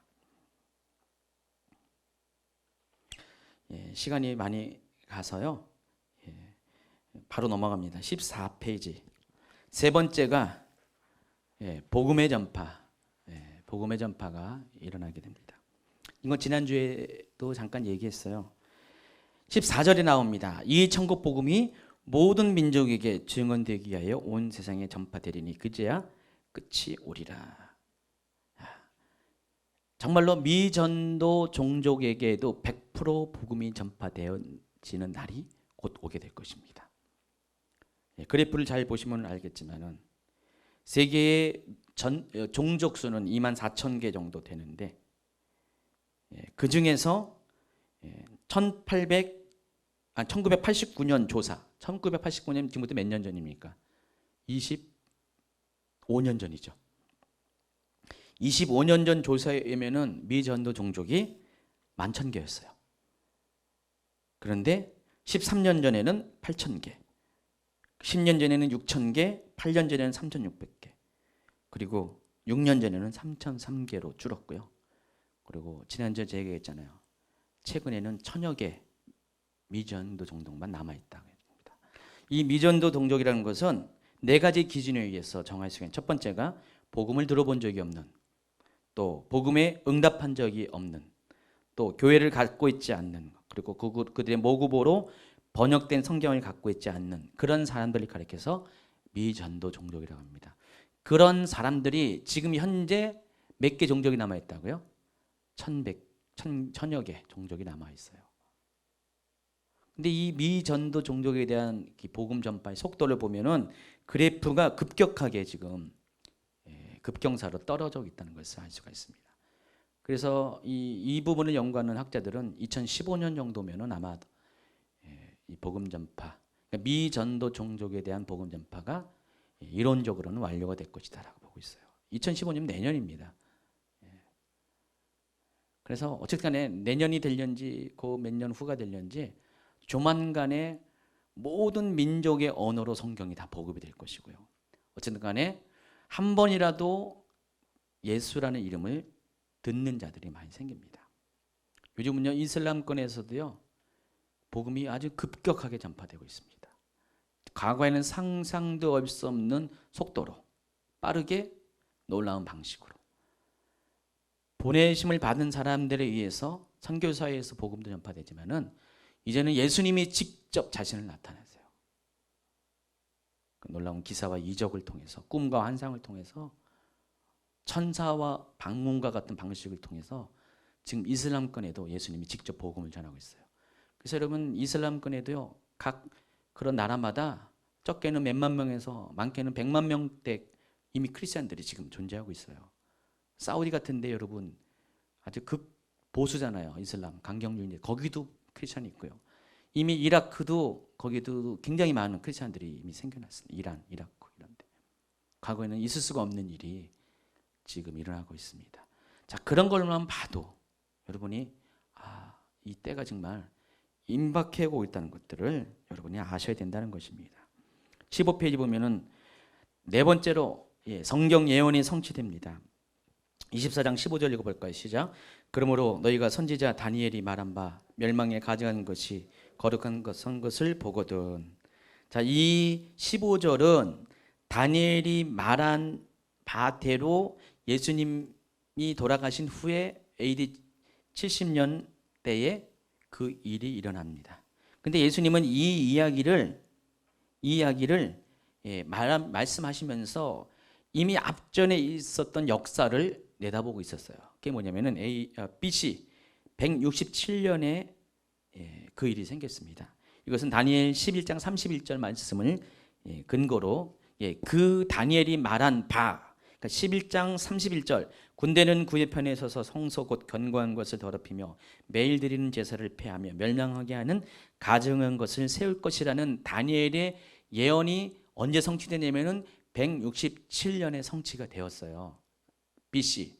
이때 무슨 일이 생기냐면은 당시 이제 시리아를 통치한 셀루커스 왕조, 그러니까 알렉산더 대왕의 후예들입니다. 한 지역을 맡은 셀루커스 왕조의 왕 안티코스 에피파네스 4세라는 사람이 실제적으로 다니엘이 예언한 그 일들을 그대로 행했어요. 그래서 지금 제가 이렇게 열거한 것이 에피파네스 4세가 유대인을 말살시키기 위해서 한 정책들을 이렇게 열거했습니다. 모세율법을 금지시키고 성경을 읽는 자는 모두 처형하고 예루살렘 성전을 파괴하고 전국의 돼지 7천 마리를 성전 안에서 잡고 성전에 돼지 피를 뿌리고 할례를 금지하고 또 아이의 시체를 어머니의 목에 매달아 썩게 하는 등등의 여러 가지 악행들을 유대인을 말살시키려 하는 그런 것들을 했습니다. 그래서 이 예언 말씀대로 예루살렘 성전에 뭘 했다고요? 돼지 피를 뿌리고요. 우상을, 자기의 우상을 설치하게 됐습니다. 그 일을 유대인들은 다 알고 있어요. 다니엘이 예언했고 이미 BC 167년에 이미 그 일이 성취됐는데 예수님은 그 얘기를 다시 끄집어내면서 그 일이 그렇게 일어난 것처럼 마지막 때가 되면은 그 일이 똑같이 반복이 될 것이다. 그 얘기를 하고 있는 것이요. 이미 AD 70년에도 성전이 파괴되는 사건이 일어났는데 정말로 마지막 때가 되면은 성전이 다시 세워질 것이고 그 성전 안에 뭐가 세워집니까? 짐승의 우상이 세워지게 됩니다. 계시록 13장에 나와 있어요. 짐승의 또 다른 짐승이 말을 하는 짐승의 우상을 세워가지고 사람들에게 경배하게 한다고 계시록 13장 후반 중반 이후에 나와 있습니다. 그 일이 일어나거든 뭐라고요? 아, 종말의 때가 왔구나. 이걸 보고도 여러분이 긴가민가 하는 사람들은 저는 이해할 수도 없고요. 이해해서도 안 되는 사람인 것 같아요. 하나님 어쨌든 간에 다 보여주시고 다 알게 하시고 다 느끼게 하시고 다 준비하게 한 다음에 마지막에 오게 하세요. 물론 이 부분에 대해서는 환난 전 휴거설을 말하는 분들의 입장에서는 이 부분이 용납이 안 되겠죠. 환난 전에 휴거가 된다. 아주 비밀스럽게 갑자기. 근데 휴거는 절대로 비밀스럽게 일어나지 않습니다. 뒤에 또 다룰 겁니다. 다섯 번째 아주 중요한 것이 이스라엘의 회복. 이스라엘의 회복을 보면서 마지막 때가 임하는 것을 여러분이 알라는 것입니다. 그래서 그것을 알게 해주는 것이 무화과 나무의 비유입니다. 마태복음 24장 32절 한번 읽어볼까요?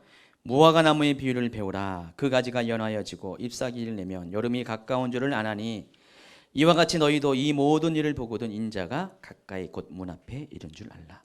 이 부분은 나중에 이제 별도로 한 챕터를 가지고 또 다룰 것입니다. 오늘은 잠깐 또 이야기할 것입니다. 이스라엘이 어떻게 회복이 됐는가를 역사를 나중에 한 챕터를 통해서 길게 강의를 할 겁니다. 오늘은 맛보기로 샘플로만 오늘 이 주제와 더불어서 마지막 때 일어날 징조 중에 하나로서 이스라엘이 어떻게 회복되는 것을 알려드리겠습니다.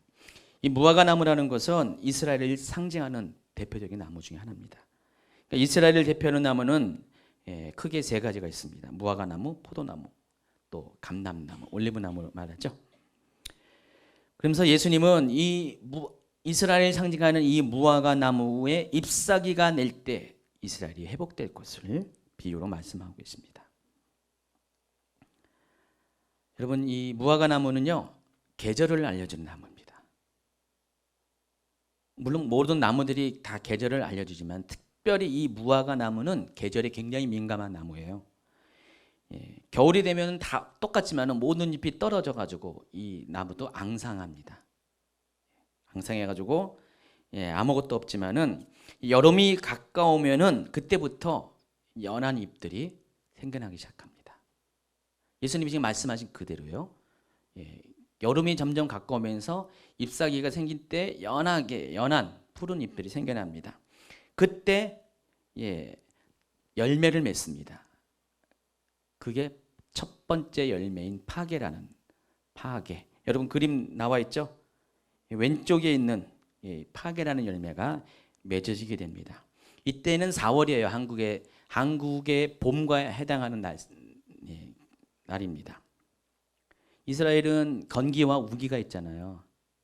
건기가 우기가 있는데 언제부터 건기가 시작됩니까? 10월 달부터 시작돼요.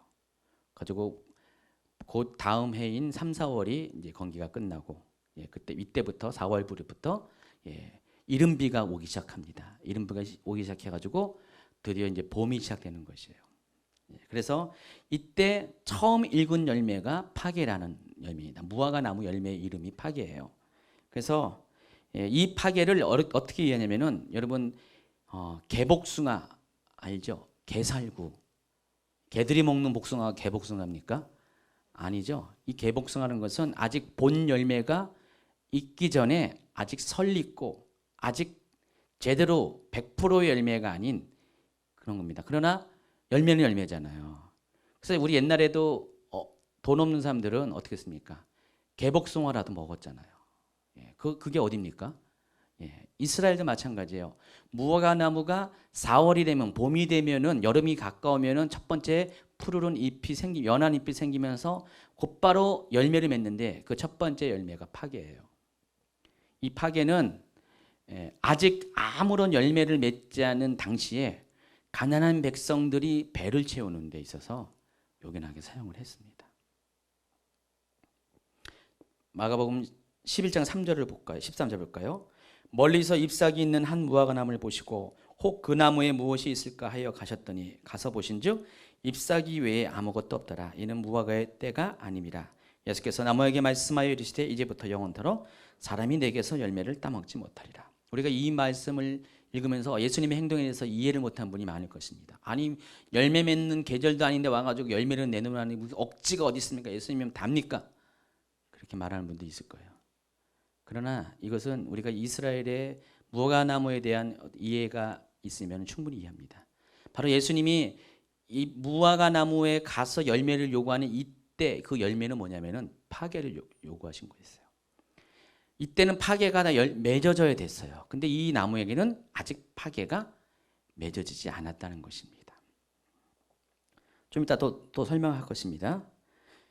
또 5월과 10월 사이에 이때가 뭐라 했습니까? 여름이라고 그랬어요. 우기가 찾아오는 때죠. 여름이 되면은 잎사귀도 이제는 커집니다. 제대로 나기 시작합니다. 그러면서 두 번째 열매가 맺어지게 되는데 그 열매를 가리켜서 테에나라고 하고 그것이 우리가 이제 접하는 진짜 무화과 나무 열매입니다. 오른쪽 그림에 보면은 이 첫 무화과 나무 열매인 파괴와 눈 무화과 나무인 테에나는 벌써 크기부터 모양부터가 비교가 되죠. 아직 파괴는 작고 수분도 별로 없고 푸석푸석하고 맛도 없는 거라면은 진짜 무화과 나무인 열매인 테에나는 아주 수분도 많고 달고 아주 그냥 아주 먹기에 좋은 그런 겁니다. 근데 이때가 바로 여름이에요. 근데 이 테에나는요 무화과 나무는요 다른 나무와 달리 보통 4번 정도 열매가 맺어요. 한 나무가 한 번 열매 맺고 또 맺고 또 맺고 또 맺고 무화과 나무는 반복적으로 맺게 됩니다. 그러니까 다른 나무들이 아직 열매들을 맺기 전에 이 무화과 나무가 첫 번째로 파괴부터 시작해가지고 열매들이 맺어지기 시작합니다. 보통 8월이 될 때 포도나무가 포도 열매를 맺고요. 또 9월이 되면 석류, 10월 되면 올리브, 11월에는 다 대추 여자가 수확이 됩니다. 그런데 여기 무화과 나무는요 그보다 이른 시절부터 봄이 지나고 여름이 이제 가까운 데부터 4월 달부터 파괴가 열리기 시작해가지고 좀 5월 6월이 되면 그때부터 테에나가 열리기 시작해가지고요 아직 다른 나무들이 열매를 맺기 전부터 열매를 제공합니다. 한 번도 아니고 4번씩이나. 또 11월이 되면 이제는 모든 열매를 다 끝이고 수액이 흘러나와서 끈적거리고 또 그 끈적거리는 수액이 공중의 먼지와 먼지가 달라붙어 가지고 아주 이제 나무가 지저분하게 보이는 그런 시기가 됩니다. 이때가 가을입니다. 자, 이렇게 보면서 이 무화과 나무를 보면은 지금이 어느 때라는 것을 알 수가 있다는 것입니다. 연한 잎사귀가 나오고 파괴가 열리면 이제 4월이구나. 이제 테에나가 열리기 시작하면 한 5, 6월이 됐구나. 그리고 두 번째 테에나가 열리면 몇 월이다. 이런 식으로 해가지고 11월 되면은 이제는 이제 모든 열매가 끝이고 끈적끈적한 수액이 나와가지고 이제 볼품없이 나무가 변해지는 거면 11월이구나. 이렇게 알 수가 있다는 것입니다. 자, 그런데 특별히 무화과 나무는 여름이 왔음을 알려줍니다. 예수님이 지금 여름에 대해서 설명하고 있잖아요. 무화과 나무에 잎이 열리고 이렇게 열매가 되면 여름이 왔는 줄 우리가 안다 그랬습니다. 여러분이 여름이라 생각하면은 우리나라의 사람들은 뭐가 연상이 됩니까? 물놀이, 해수욕장, 이런 것이 연상이 되는데 이스라엘 사람들은요 여름 하면은 종말이 떠오릅니다. 왜냐하면은 여름이라는 것은 그 히브리어에서 여름이라는 단어와 종말이라는 단어가 발음이 비슷해요. 그래서 아모스 8장 1절에 보면은 이런 말씀입니다. 주 여호와께서 내게 이와 같이 보이셨느니라. 보라, 여름 과일 한 광주니라. 그가 말씀하시되 아모스야, 내가 무엇을 보느냐? 내가 이르되 여름 과일 한 강주리이다. 하매 여호와께서 내게 이르시되 내 백성 이스라엘의 끝이 이르렀은즉 내가 다시는 그를 용서하지 아니하리라. 지금 하나님은 아모스는 보면은 나중에 이제 예언과 분별학교에서 배우게 되겠지만은 이 아모스는 선지자 중에서 선견자에 해당합니다. 선지자는 하나님의 음성을 듣는 사람이 있고요. 그게 전공인 사람이 있고요.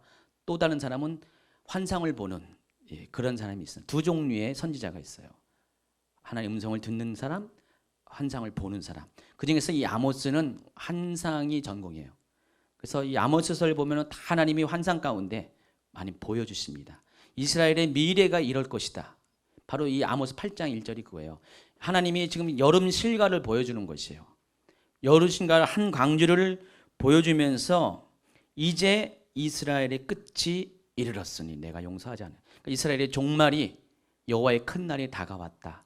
이렇게 예언을 하고 있는 것이에요. 그러니까 여름 실과를 보면서 사람들은 종말이 왔구나 알 수가 있습니다. 여러분 우리는 잘 이해 못하는데 이스라엘 사람들은 이걸 보면서 이해가 한다는 것이에요. 왜냐하면 여름 실과를 의미하는 단어가 카이츠라는 단어를 사용하는데 끝이라는 의미, 종말이라는 의미를 사용하는 단어가 캐츠라는 단어예요. 여러분 말도 언어 유희가 있잖아요. 말이 비슷비슷한 것을 가지고 재미있게 제가 실은 그거 많이 하는데 저한테 당한 분들은 아시죠? 뭔 말인지 뭔 말이 나오면 제가 그걸 가지고 비슷한 것으로 어떤 상황을 잘 이렇게 하잖아요. 그럼 나중에 뒤통수를 딱 맞아요. 며칠 전에 어디죠? 우리 답사를 갔어요.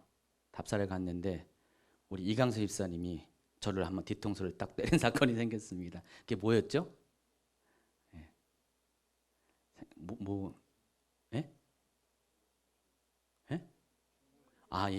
주문진을 지나가고 있는데 목사님 혹시 식사 주문했어요? 그래서 아니 안 했는데요. 근데 갑자기 띵했어요. 주문진에 와서 그런 식이라는 것이죠. 아직도 이해 못하는 분이 계세요? 제가 맨날 놀려 먹는 건데 제가 한번 당했어요. 역시 최은영 목사님이 입사님이 목사님 옆에 했더니 그럼 기름 부임이 했다고. 제가 그래서 이렇게 당하는 기분이 이런 거였구나 인지 않았어요 그때. 그래서 제가 이제 안 하겠습니다. 저도 황당하게 지금 이스라엘 사람들이 여름 과일 실과를 가리켜서 하나님이 지금 그것을 보여주면서 종말이 임했다는 것을 얘기할 때는 이스라엘 사람들은 다 아는 거예요. 지금 여름 실과를 말하는 것이 카이츠라는 단어고 종말은 캐츠라는 단어예요. 그래서 비슷해요. 발음 비슷해요. 이스라엘 사람들한테는 이게 비슷하게 들린다는 것입니다. 그래서 여름이라는 단어와 종말이라는 단어는 같아요. 그럼 여름이 임했다는 것은 뭡니까? 종말이 임했다는 것이에요. 그렇게 이스라엘 사람들은 인식을 합니다. 우리나라는 봄, 여름, 가을, 겨울로 해가지고 계절이 끝나죠. 근데 이스라엘 사람들은 그렇게 끝나지 않습니다. 유대인의 계절은 가을부터 시작해요. 유대인에게 있어서 하루는 밤부터 저녁부터 시작하는 것처럼 유대인들에게 1년은 가을부터 시작합니다. 왜 가을이 시작하냐? 여러분 우리도 구정 신년이 1월 1일이 있고요. 구정이 있잖아요. 음력으로 1월 1일이 따로 있잖아요. 보통 대부분 한 1월 말 아니면 2월 중순까지 구정이 이렇게 배치가 됩니다. 그래서 태양력으로 1월 1일과 음력으로 1월 1일이 다른 것처럼 이스라엘도요. 달력이 무려 4가지가 있는데 그 중에서 종교력이 있습니다. 뭡니까? 6월절이 종교력으로 1월 1일이고 또 이스라엘에게는 그들의 또 다른 달력 중에 하나가 10월부터 시작되는 원달절이 있습니다. 그래서 이때가 10월이 시작되는 새해가 시작되면서 유대력의 기초에서 이 달이 신년으로 지켜지게 된다는 것입니다.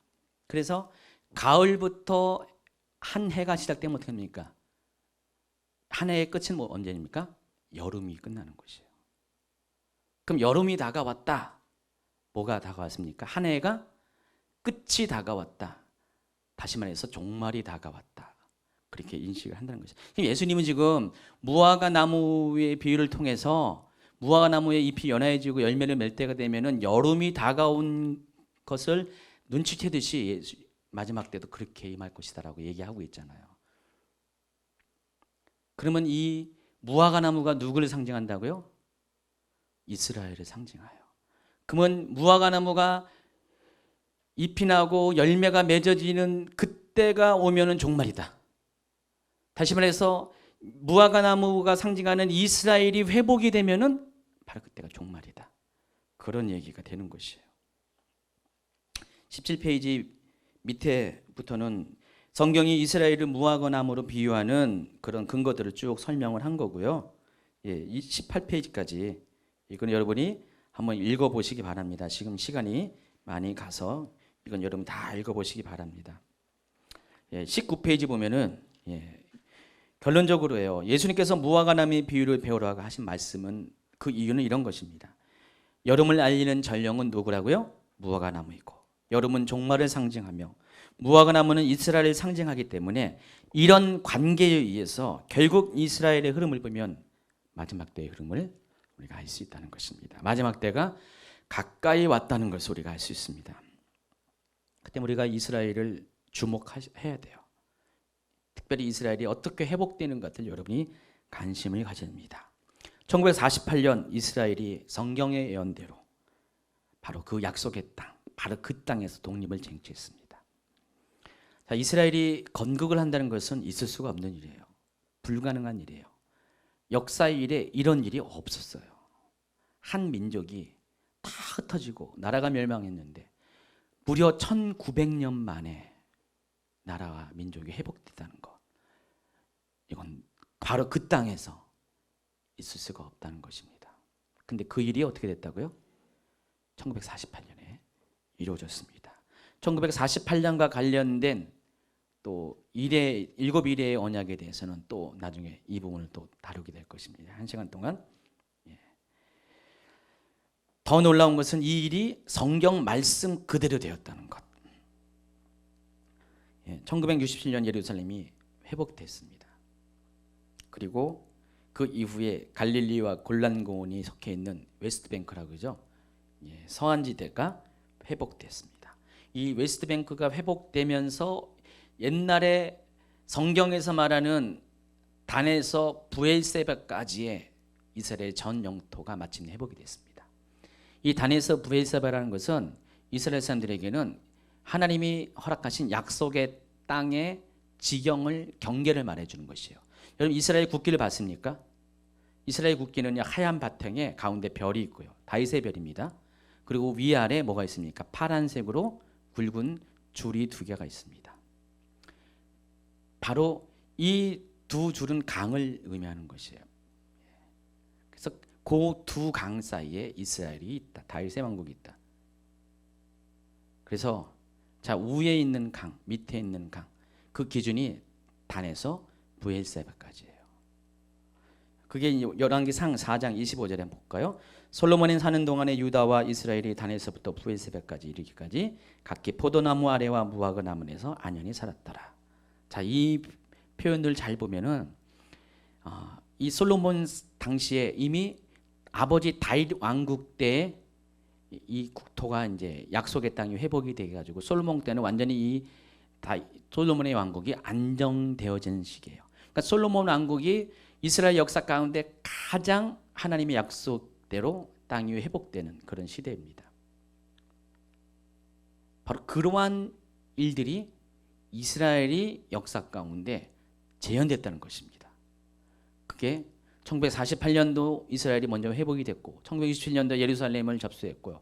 그리고 이후에 갈릴리와 골란구원도 회복이 되면서 이제는 완전히 지금은요 이스라엘이 약속의 땅 단에서 부에세바까지라는 성경 말씀 그대로 전 영토가 완전히 회복이 되었어요. 다윗 시대처럼 솔로몬 시대처럼.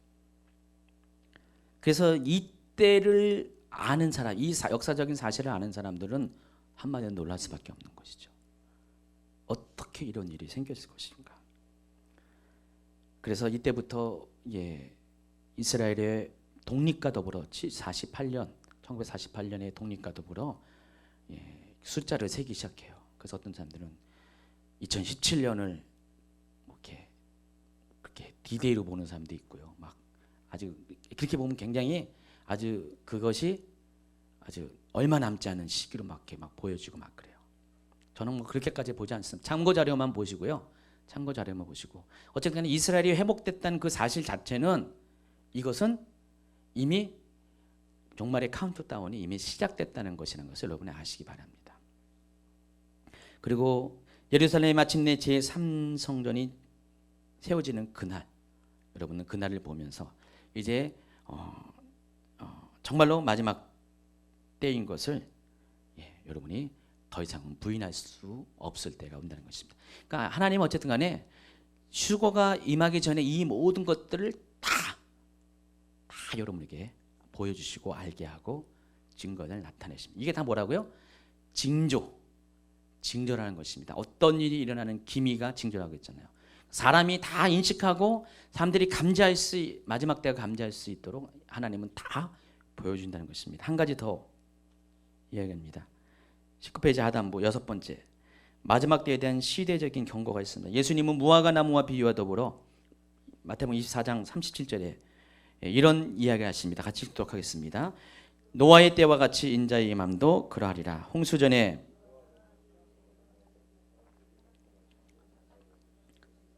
홍수가 나서 그들을 다 멸하기까지 깨닫지 못하였으니 인자의 임함도 이와 같으리라. 자, 예수님의 이 말씀은 두 가지를 알게 합니다.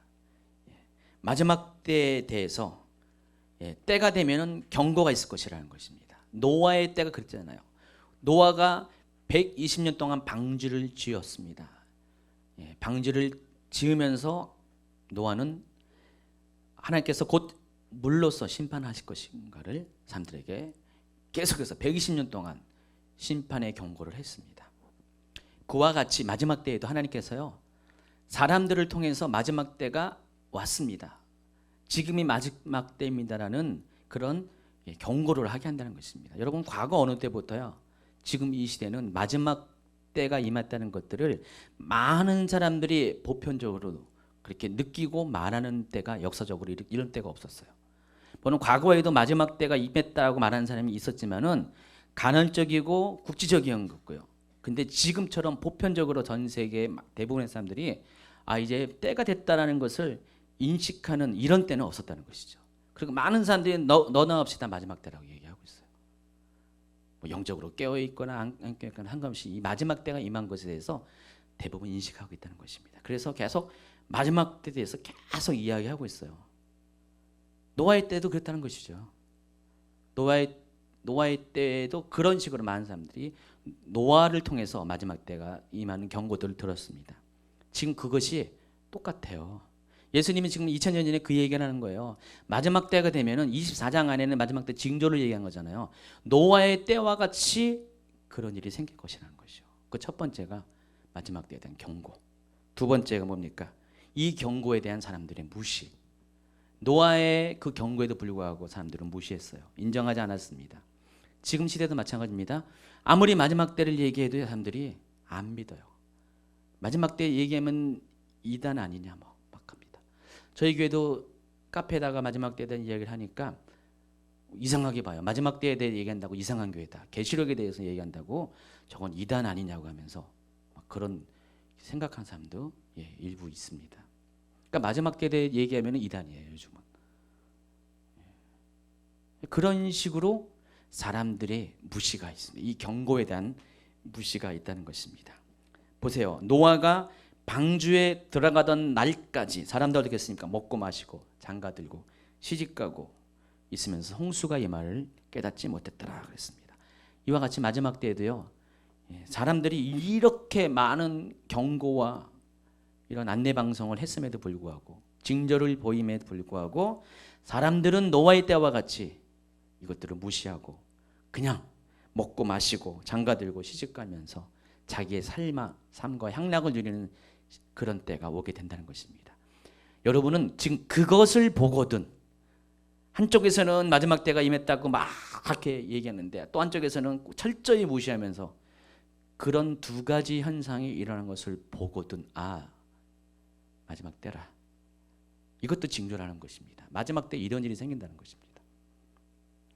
그리고 진짜 한 가지 더 하고 마치겠습니다. 오늘 혜인자매한테 제가 이렇게 많은데 이건 내가 과연 다 할까 안 할까?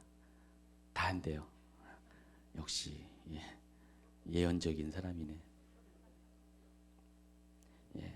14페이지인데 오늘 다 끝납니다. 절대로 여러분이 이제 부인할 수 없는 것, 예수님이 한 가지 더 결정타를 날립니다. 완전히 이제 결정타. 24장 40절 한번 읽어볼까요? 그때 두 사람이 밭에 있음에 한 사람은 데려가고 한 사람은 버려둠을 당할 것이요, 두 여자가 맷돌질을 하고 있음에 한 사람은 데려감을 당하고 한 사람은 버려둠을 당할 것이니라. 그러므로 깨어있으라, 어느 날에 너희 주가 임할는지 너희가 알지 못하니라. 자, 이것을 보세요. 이건 뭘 가리킵니까? 성도의 휴거를 가리킵니다. 이 성도의 휴거를 보게 된다는 것입니다. 아까도 얘기했지만 휴거에 대해 오해 중에 하나가, 이 휴거는 비밀 휴거라고 보는 사람이 있어요. 저희 카페에도 올라와 있지만은, 제가 올려놨지만은 그 영화 레프트 비하인드, 남겨진 사람들이라는 영화가 있잖아요. 이 레프트 비하인드는 환란 전 휴거스를 근거로 해서 제작된 영화입니다. 거기 보면은 첫 번째 일어난 사건이 뭡니까? 어느 날 갑자기 사람들이 비밀스럽게 다 없어지는 사건, 전 세계적인 실종 사건이 발생합니다. 비행기 타고 가는데 비행기 승객들이 옷만 남겨놓고 없어지고, 산책하던 사람이 갑자기 개는 남겨놓고 없어지고, 화장실에 들어간 사람들이 갑자기 없어지고, 거기 보면은 다 알몸으로 이렇게 없어지는 그런 겁합니다. 그 사람들이 맨 처음에 막 혼란스러웠어요. 이게 뭐 어떤 일인가? 그랬었죠? 영화 보셨습니까? 근데 그게 아니라는 것이에요. 휴거는 그렇게 일어나지 않습니다. 성경이 말하는 지지하는 휴거는 그게 아니라 모든 사람들이 보는 앞에서 일어나게 됩니다. 마태복음 24장 30절 한번 읽어볼까요? 그때 인자의 징조가 하늘에서 보이겠고 그때 땅의 모든 족속들이 통곡하며 그들이 인자가 구름을 타고 능력과 큰 영광으로 오는 것을 보리라. 그가 큰 나팔 소리와 함께 천사들을 보내리니 그들이 그의 택하신 자들을 하늘 이 끝에서 저 끝까지 사방에서 모으시라. 자, 보시면 알겠지만은 휴거의 순서를 따진다면 그 전제가 있어요. 나중에 휴거도 나중에 별도로 설명할 겁니다. 휴거의 전제가 뭐냐면은 예수님의 공중 강림이에요.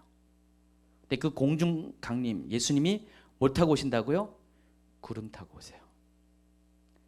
구름 타고 승천하신 예수님이 구름 타고 본 그대로 다시 온다고 그랬어요. 그것을 누가 본다고요? 모든 사람이 다 본다는 것입니다. 그 일이 있은 다음에 큰 나팔 소리와 함께 천사들을 보내서 마지막 나팔에 택하신 자들을 다 사방에서 불러 올리게 하는 장면이 나옵니다. 그게 휴거거든요. 근데 이것을 사람들이 보게 된다는 것입니다. 비밀스럽게 휴거가 일어나는 것이 아니라 예수님이 공중에 구름 타고 오신 것을 보고 또 예수님이 그들을 공중으로 끌어올리는 것들을 다 보게 된다는 것입니다. 하면서 이게 뭔 일이 하면서 내 눈앞에서 같이 밭을 메고 있는데, 같이 잠을 자고 있는데, 같이 뭘 하고 있는데 한 사람은 올라가고 한 사람은 남게 되는 일들이 있게 된다는 것입니다. 자, 이걸 보고도 마지막 때를 인식하지 못한다. 이거는 구제불능이라고 할 수가 있어요. 자, 보시면 알겠지만 이 징조들 마태복음 24장에서 예수님이 친히 말씀하신 거예요. 제자들이 말씀한 게 아닙니다. 예수님이 친히 말씀하세요. 하나님이신 예수님이 친히 말씀하신 거예요.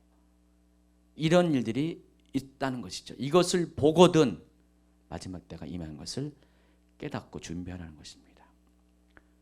하나님은 이와 같이 여러분 모두가 구원받기를 원하시는 것이 하나님의 마음이기 때문에 이런 수많은 징조들을 통해서 어느 한 사람도 부인하지 못하도록 예수님의 오실 때가 가까이 온 것을 알게 하신 이후에 하나님의 일을, 심판의 일을 행하시는 분이 하나님이십니다. 그 때문에 아모스 3장 7절처럼 아무도 핑계하지 못할 것입니다. 자신의 그런 불신앙, 불순종을 대가를 치르게 된다는 것입니다. 하나님이 이와 같은 일들을 오늘 이 시대 가운데도 조금씩 나타내고 있어요. 지금은 이제 기미 중에서 기미가 보이는 시대예요. 여러분 얼굴에도 기미가 있잖아요. 여자분들 기미가 하나 끼면 어떻게 됩니까? 빨리 이거 자주간 온갖 좋은 화장품 다 딴 거 바보 못 먹더라도 사가지고 기미 제거하는 노력을 하잖아요. 여러분 그 기미만 보지 마시고요. 지금 이 마지막 때에 대한 기미도 한번 보시기 바랍니다. 그래서 딴 거 다 포기하더라도요. 이 마지막 때를 준비할 수 있도록 여러분 최선을 다하시기 바랍니다. 마지막 때를 준비해서 나는 이제 기도에 전념하겠다. 성경 있는 것만 일단 시간도 없는데 직장도 때려치고 절대 그러지 마십시오. 제가 지난주에 얘기했잖아요. 종말론은 임박한 종말론과 함께 균형 잡힌 종말론이 필요하다고 했습니다. 하나님은요, 여러분이 최선을 다해서 오늘 일에 충성하기 바랍니다. 그러나 깨어서 최선을 다하다 보면 하나님은 반드시 그 사람은 데려가실 것입니다. 여러분이 깨어서 최선을 다하다 보면은 종말은 자동적으로 준비가 되어 있습니다. 어느 분들은요, 이 종말론을 잘못 이해하니까, 그러니까 휴거를 잘못 이해하니까 지금부터 저 시골 구석에다가요 벙커 같은 거 지어놓고요. 지금부터 마지막 때가 온다고 환란 7년 환란을 환란 후 휴거를 믿는 분들 중에 환란 후 7년을 다 통과한 다음에 예수님 오신다는 걸 믿는 사람 중에서 그 7년을 버틸라고 그런 분도 있긴 해요. 어떤 분은 환란 전에 예수님이 오시기 때문에 급박하게 오시기 때문에 지금 그냥 다 때려치고 오직 그냥 교회에만 기도만 집중하는 사람이 있어요. 두 분 다 제가 보기에는 균형이 좀 약간 잃어버렸을 것 같아요. 물론 이 세 가지 휴거설에 대해서 뭐가 100% 옳다라고 성경이 100% 지지하는 건 없습니다. 좀 더 강조하는 거 있는데 저는 이제 중간 휴거설을 얘기할 겁니다. 어쨌든 간에 이 모든 것이 다 예수님이 원하시는 것이 아니라는 것입니다. 우리는 현실을 최선을 다하시면서 깨어서 이러한 징조들이 보일 때 여러분 이것들을 그냥 넘기지 마시고요. 다 준비하는 계기가 되기 바랍니다. 아까 얘기했죠. 우면산 무너질 때 개가 이것을 감지했는데 요즘은 죄송하지만 개만도 못한 분들이 많이 있습니다. 동물들도 감지하는데 우리들은 그것을 못 느껴요. 영적으로 죽어 있으면은 뭡니까? 우리는 짐승과 같기 때문에 멸망말든 짐승과 같기 때문에 이걸 몰라요. 영적으로 죽은 사람은 이걸 깨닫지 못합니다. 여러분 영적으로 속히 깨어나시기 바랍니다. 그리고 마지막 때 징조들을 보면서 준비하는 여러분이 되기를 예수님의 이름으로 축원합니다. 우리 기도합니다.